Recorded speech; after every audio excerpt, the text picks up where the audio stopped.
Hello everybody, welcome back to Language, Litigation, and Integration. It's been a while on this one, but as always, the primary function of this lecture series and this part of my channel is to document the crimes that continue to be committed. Article 1, Section 8, Subsection 8 of the United States Constitution directly reads, if you can look it up if you want, but paraphrasing to the effect of Congress has the obligation to progress science and the arts or writing by preserving writings and discoveries for authors and inventors for a limited time. Again, paraphrased, that's 80% of what the diction actually says. Additionally, the Fifth Amendment of the United States Constitution, most people think it's just your right against self-incrimination, but it is also your right for just compensation for private property used for public use. So I wanted to talk a little bit today about copyright laws, more specifically, but just ongoing. Again, you can see my whole channel, my whole body of work. It is my right to publish my discoveries. That right has been taken from me. It is illegal. It is directly illegal. I have exhausted anything you could do to possibly do it, quote unquote, the right way, up until the point of being heavily involved or around the highest level of the intelligence communities, directly interacting with me, but still refusing to pay me. So the only point of this lecture series really at this point is just to continue to document the crimes being committed against me. There's nobody I can talk to. There's no one I can go. There's nothing wrong with me. I have been scapegoated by a community of people, legitimately. So if you're watching this video and you leave some nasty comment, all I ask is just do it with your first and last name. Maybe I'm some crazy guy on the internet, or maybe I'm a genuine intellectual that has his entire life destroyed because of crime. And if you study history to any effect whatsoever, the censorship and restriction of scientific progress is evident in every culture, in every society. People just don't think they're doing that right now today. And they are. And this is a fundamental mathematical proof. There's nothing to say or to do, you just read it and understand it, or you don't understand it. Because it's empirical. It's done from first principle. Every step has been shown to you. There's nothing for me to do. And it has destroyed my life. And so that is the primary function of this. I've already said it a bunch. Again, this is going to be part 200 and something, probably like 208, I want to say. I don't know, doesn't really matter. But so anyone watching this, I have a whole lecture series of literally me documenting crimes. Then the series became more of just, I don't want to say current events commentary, because I really don't do politics specifically. I'm a historian, so I obviously there's no way to do history without engaging with the political structures of given times. So I do commentary on that. I don't know if I'll do that again, but running the news cycle, effectively just seeing what's people are talking about, it's such an easy thing to do. And it's just, to me, it's just gossip from high school. And so like anything that's factual or interesting from the news I like, but I haven't really done current events in a while, but I might do that again. I mean, that's nothing I wouldn't do. And it's not like I'm afraid of political commentary. I just see it as bitching about who's the prom queen. It's like, I'm 32, yo. Like, I'm just trying to have a career and a family, which I have been doing for my entire life. But that's the whole point, is I'm the victim of legitimate crime, and I have nobody that would do anything. And it's just the weirdest experience to have this happen all of the time. And then to put out a video and then people just be like, go fuck yourself, you deserve it. It's like, fantastic. I don't even care, man. Like, I'm so done getting mad or anything. It's just like, how has humanity failed so profoundly? But that's it. Like I said, I'm the victim of extremely substantial crime. Everybody in any major intelligence agency is well aware of who I am. Hey guys, any academic in any meaningful positions well aware of who I am. Hey guys. But to you out there, random dude that might see this on the internet, I don't even know why they'd let me make these videos. Like, well, I do know it. So I do my work so they can steal it, but they don't acknowledge it publicly because they would actually have to change their behavior. So they want me to do the work so they can learn and benefit from it. But then when it's time to actually, do what you're supposed to do and legally obligated to do, well, it's just some sort of craziness, I guess, to expect to literally have your humanitarian rights. And again, in a country where everyone talks about the Constitution and the law, like it fucking matters. And I have terabytes of data of people coming up to me saying stuff like, we can do basically whatever we want. These interactions where I'm not exactly sure what species I'm even interacting with. And it's just like, I'm not a zoo animal. I'm an individual that deserves dignity and respect like anybody else. And on top of that, I've contributed profoundly to this society and profoundly to this planet and beyond. But can anybody out there just treat me as an organism that deserves dignity and respect? Evidently, the answer is no. Ostensibly, the answer is no. So if you're watching this still, today's going to be more so about copyright law, because I actually do have an interesting something interesting came up. Like I said, a lot of these, like if I do, you'll see a bunch of, I've titled them casual conversations. And that's when I'm just, again, talking about whatever comes to mind, current events, things I like, stuff from the news. But specifically, this is supposed to be an extension, or this is like my base lecture series for my history and linguistics specifically, in addition to my mathematics and physics. Because when you're a first principle scientist, you really do research fundamentally in all of these different ontologies. People just have never seen this breadth of work before. They just haven't. But it doesn't mean it's any less work or it's any less valid. Quite literally the opposite. It's the most complete scientific derivation that's ever been presented. It's the only complete mathematical proof ever documented. But of course that means nothing. of course that means nothing. But there is so moving on to what we're talking about today, copyright law. And so, right, I wake up today, every day wakes up, I have no expectation of anything genuinely going to change. But I'm still trying to get my work, normalizing abuse. I made a whole episode on that. You just carve out, even when you're getting abused, even if you're a slave, even if you're deprived of your rights, you can still establish some sense of normalcy so you have any sense of a decent life. Which, again, for me is if I can just sustain $1,500 of fixed income and do educational content to some extent, it's all I want to do. All I want to do is research. All I want to do is be an academic. So as you can see, my book club, right? So I've done a full Bible read through, which again, I'm not religious or political to any extent at all. It's just it was the first history book that hit the printing presses, so it's going to touch have the biggest TAM, the largest total addressable market. But so I read that in its entirety as a read through. I did my Goodbye Eastern Europe. I've read the Constitution and the Declaration of Independence as read-throughs. But so I was doing Papyrus as a read-through. And then I woke up this morning and I was like, I copying, like scanning pages from a book, that there's 0% chance that isn't copyright infringement. And so, but then they said, this is the interesting part. Copyright infringement, okay, right? So I already YouTube has an automatic copyright thing, which isn't guaranteed. They say it directly on there. But the copyright page, I read the copyright page on the book, and it's like, you're not allowed to distribute this for any capacity without written permission. Which, okay, I mean, I kind of expected that. But from my perspective, I'm just over here excited to read somebody else's book. And I'm a prodigious savant linguist. And so this book was originally written in Spanish. And so just straight up, any book, regardless of the book, specific book, the read-throughs for me are more poignant, reading directly what the author says and having direct commentary. Because remember, I'm reacting to the language.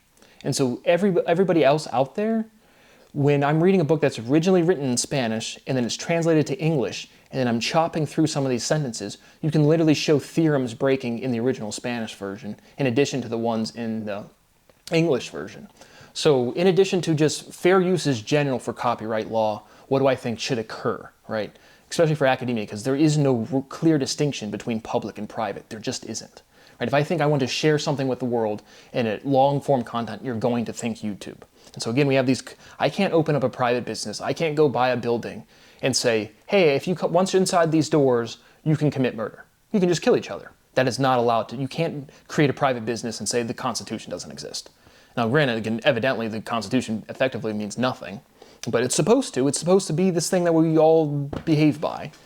But I can't do that. I can't open up a private business and say you can kill people. That would not occur. So why can you open up a business and say you can't have free speech? And then people will, that's a buzzword. Again, I'm talking about rigorous academic material. A book that is written by an academic, being reviewed by an academic, for the historical content itself, as well as for the assessment of her reading and writing, as well as just, again, any sort of linguistic theorems I can show you from these translations, especially with the translated book. And so, from my own personal perspective, it was like in no capacity was I would have no problem for a book read through. Even when I'm taking the time to read it, it's still their analysis, my voice, their analysis. They could have all of like the copywriting rights. I'm just over here again without being integrated into the academic system. This is somebody I could shoot an email, and if my work was recognized for what it is, people would love for me to review their work. And so, from an academic to an academic standpoint, it's like there's no confusion as to what the response would be. But then it's the copywriters and the publishers, and right? It's like, because I scan the pages so the viewer can read the book. But so it's like I would have no problem whatsoever giving any revenue generated from the videos, because I do so much work. Again, at this point, if you acknowledge one aspect of any part of my portfolio, money doesn't matter to me at all. I just like doing this research. It's the only thing I want to do. It's the only thing I do. I mean, when you're at the anomaly level, it's the only thing that happens in my life. And I don't have a family. I could have a family, but I don't. Because obviously I get scapegoated from those people too. And so it's like, from a legal standpoint, not for me personally, but that's like my motivation. I never even like thought about like, oh yeah, I'm violating copyright law, but I certainly am.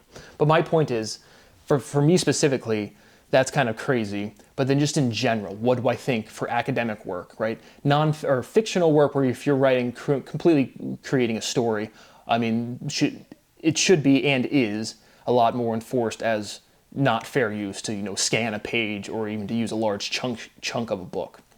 And so like the Goodbye Eastern Europe, I mean, I just put up a map, so like then that one's plain as there's no debate for fair use there. But I took down the videos. I mean, I still have them all. I have everything I do backed up multiple times, all over every continent, literally. But so that's where those videos went. I don't edit anything. And if I delete a comment, I respond to it, then I document it, send it off to people, because you can't respond. Right? Like the same way if someone comes into your house, you're allowed to defend your house because you're defending your property. If I put something that is quote unquote, again, the public-private conversation really makes no sense in a whole other sense, but I put something out there, it's my property, somebody comes in, so to speak, and disrespects it, and then I can't say anything back. I can't even tell them to go fuck themselves, or just respond as I would respond in person, in real life. Right? So what is free speech?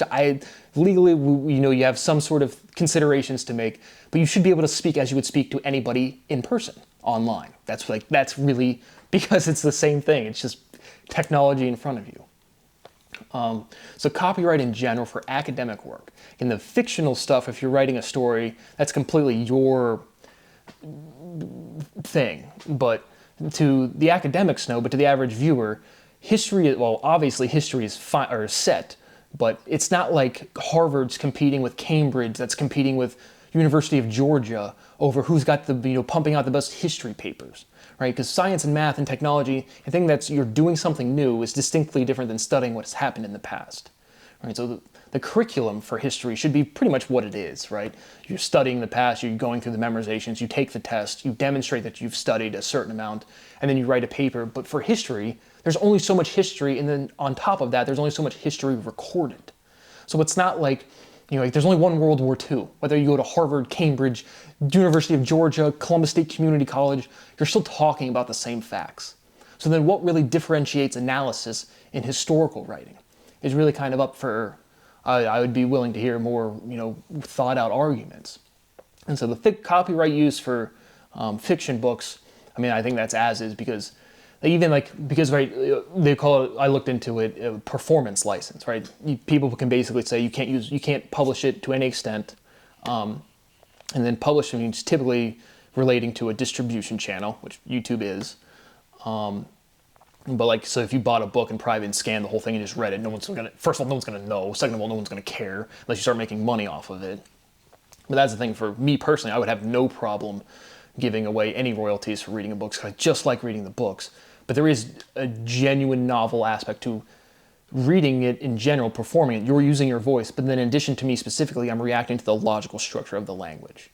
And so I'm going to finish up that book because I was almost like 70% done, but I won't post the videos until I figure this out. But it's just a performance license where they say you can do exactly what you did, you just have to give us the royalties. No problem whatsoever, I would do that. Again, unlike other people, I don't have to worry about picking up the little crumbs. I'll go start another $1 billion business, who gives a shit? It takes 2 fucking minutes if you're actually creative, if you're actually innovative. It takes 2 seconds to create real value. My goodness. And so that's what I'm saying, me personally, but in general, what do I think should be copyright specifically for, in this case, just because it came up, the academic aspect. Historical, fictional, again, I think that as is for fiction is fine, getting a performance license to read it, and then no distribution for copying it yourself after you buy a copy. For history or for nonfiction, Again, obviously the Papyrus book, there's enough original put together. I mean, they've collected, I mean, it's an academic writing book. Obviously there's enough there. But what can we have some sort of generalization to say, if I just said World War II happened in 1939 to 1945, right? Is that me? Did I use my voice? I said that fact, but how many other people could say that fact as an original, as their ownership? So for historical writing, when does ownership become apparent? Obviously, right, it's one of those cases where it's like, you can clearly see if someone's put enough work and was like, well, yeah, this is their own thing, and this is clearly plagiarism, but like how much content do you have to provide for analysis for it to be original? Can we make that numeric? Doubtful, but can we make it more rigorous qualitatively? Certainly. So that was really interesting. So I did end up deleting the videos just because, again, I'll email them, but for MySpace, my particular situation is insane because all of these institutions are stealing my property. They're distributing my intellectual work. And I'm over here with just, like I said, as literally a person that's a victim of crime, just trying to make the best of my day with the most earnestness and joy of just discovering something new and studying history. I fire up a lecture series and don't even think about copyright law. And so I mean, there was no copyright strike or anything from YouTube. I just thought about it. And again, the videos don't get any views from anybody in the public. And all of the academics, I mean, I've known for years that anything that you guys already have you're watching this right now, but it's certainly anything that's hit my computer. I mean, you guys already have the data files by the time I upload it. And so it's just like I'm still stuck in this position. I'm sitting there reading a book about historical events because of destroying information. And I'm literally living that right now in all of its context, in all of its veracity, literally. I can't read a book because somebody else has the rights to it. Totally agree. Or I can't distribute it. But they're distributing my property. All of those universities and academics right now are distributing my property. I didn't even ask for publication. I have just asked for payment. And with fundamental math proof, right, for the book, you can clearly see, like, she wrote this and it's here. But when it's fundamental intuitive logic, right, that learning moment it's not like necessarily written down. But I can certainly tell you, I can go through lecture series of Big Think and Oxford and all of these, Sean Carroll, Eric Weinstein, Michio Kaku, Ed Witten, Roger Penrose, and I can show you exactly the words that they say that they wouldn't be saying if they had not been exposed to my work. Literally. I just don't have anybody to tell. Right? I can't do anything else. And if I try to poke at the law enforcement, they evidently and demonstrably have swatted me. And so when does this stop, man? All I'm trying to do is be an educator. And then you see censorship in history and then you live it. It's just like, what on earth is going on? But that was a very interesting thing. Like I said, evidently, like I said, I took down the videos, still have them all. But for me particularly, I can't imagine any academic not wanting me to review their work. I mean, I do it genuinely in an academic sense. But then to the actual generalities of what establishes novel information to say this is my ownership, specifically to historical work, is really kind of a gray area. And certainly as a judge, I would heavily rule if there's any, because again, they will say it's like if it's used for educational purposes or this and that, but said more importantly is there's not a clear answer. And so with law, there are definitive answers. And so what I'm saying is in physics, here's definitively wrong, here's definitively what's right with proof. But then we go into these other contexts and I can say this is definitively wrong, but I don't have the thing to say here's the definitive thing you do. It doesn't make this thing that's any less wrong completely wrong. It just doesn't. Like, again, cannabis is proven medicine. I mean, that's just straight up killing people. Straight up, there's nothing to say. You guys get fucked. Don't have another example off the top of my head. But again, just for this differentiation between what is public and what is private, that was a very interesting kind of thing for me today. Because then I looked and I was like, oh shit, well, I read the whole Bible. And then it was like another, if you read the King James Version, and so you can have, so you can just have a different publisher for the Bible. And then they can have copyrights on that. And again, I'm not religious. I'm just saying it's like that book, it's not even like, there's no copyright. You don't even know who wrote it. Right? And so you have all of like Hesiod or Homer. You don't even know who's writing these things. And so it's really interesting. It's like what establishes ownership, particularly for intellectual property, particularly for educational material that affects everybody. And in my case specifically, where these universities are demonstrably stealing everything I've ever done, and I'm still just trying to carve out a life any way I can, and then I still can't confidently do that. What is America, man? What is this place? And so I'm going to finish that up. I won't post any of the videos. I'll do like an overall summary video, but it's just much more poignantly because of what I do with language to react directly and have my commentary directly. Because I've already been a student of history. Obviously I don't know everything, but I have enough backing to have my own commentary for it. And it's educational, and I guarantee you the academics I'm doing it with their work wouldn't mind. I have no problem giving them any royalties. Again, I have a whopping 700 subscribers on YouTube and 0 royalties, but it doesn't matter. If you mess up the YouTube copyright system, or you get some random publisher, there's a 25-year-old intern and their boss said, go check any distribution channels for our published material, and they see my lecture series like, oh, we're gonna snuff out this guy trying to steal our publication. And then they just take it all down, and then it destroys 1,200 videos. No thanks. Even not like anybody watches any of it. And I know it's all recorded by you guys and by me. It's just like, what the fuck is this song and dance anymore? So I did want to update again. I just stopped making these videos because there's nothing else to say. There's literally nobody else. Everybody that could do anything is already aware of it. And so like back in 2017, 18, 19, 20, when this stuff's like even started, not even say started, but continued for like 5 years, now it's just like everybody that could possibly be contacted is just like, yep, well, fuck Brad. We destroyed another human being's life, right? If you walk down the street and you rape and murder somebody, it doesn't matter that you walked past 1,000, 10,000, 100,000 other people and smiled and waved. It matters the one time you raped and murdered that person. And I'm the one person that everybody just walked past, destroyed his life. Now everyone's just like, because without any hesitation, people expected just me to be a fucking nobody, which is insanely arrogant, because when, like I said, a mathematical proof is the only security, right? It's the only thing that's going to be transmitted, and this planet will be destroyed. The information generated on this planet will preserve. And so it's like betting against a complete mathematical proof. It's literally you couldn't define a stupider bet. But you guys sure enough took it. Yeah, that's for sure. But I just have so many experiential memories of the look in people's eyes. They're just like, go fuck yourself. You're not going to be in anybody. And I'm over there just like, well, everybody deserves basic dignity and respect. But then on top of that, you want to bet that I'm a nobody in terms of like accomplishing something intellectual. The reason you had a visceral, emotional identity crisis is because you're reacting to something. Well, maybe it's first principle science. Maybe it's a logical edifice you've never interacted with that's monstrous. Right? I trivially axiomatize physics. For real. In real life, I have the same 24 hours you guys do. I was subjected to the same world you were. Yeah, and all those tough guys from the 90s and the early 2000s, that stuff just went away, just magically turned off. Right, and of course not.